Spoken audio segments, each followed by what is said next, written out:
Have you ever wondered where exactly creativity comes from, or what makes a creative person? As an artist, I spend a lot of time trying to figure this out, and the conclusion might not be exactly what you'd expect to hear. I think I've come to believe that there isn't really such thing as a quote unquote creative person. I think we all just have different levels of access to creative ideas. In her book, Big Magic, author Elizabeth Gilbert describes creative ideas as entities of their own, almost like spirits or energies that exist independently and outside of us.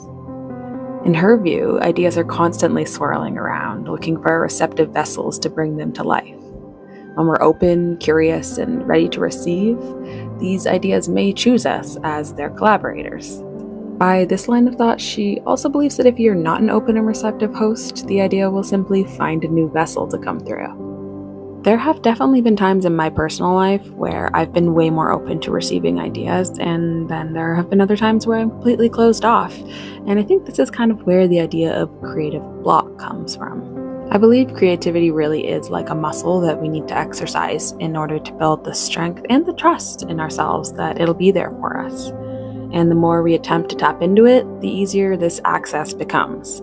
So you may be thinking, how do I get out of this state of blockage and how do I open myself up?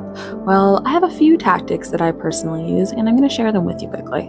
My number one and constant go-to will always be music. Putting on a band you love, or an artist that really makes you think, or even something that just makes you want to move and dance can do wonders for your brain, and it's always accessible no matter where you are or what you're doing.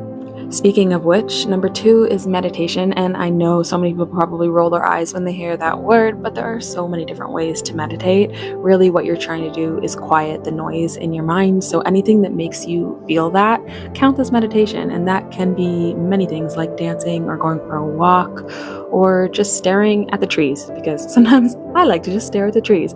And that brings me to my next point, which is going outside, or just getting up and out of the environment that you're spending most of the time in, because there's inspiration all around us, particularly in nature. It's really hard to ignore it once you're surrounded by it. So yes, get outside.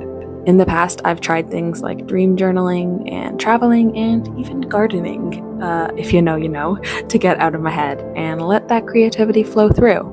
I think embracing the joy of creativity is so important rather than being paralyzed by the fear of perfectionism. At the end of the day, just remember that you're human, which means you're innately a creative being, and nobody can take that away from you.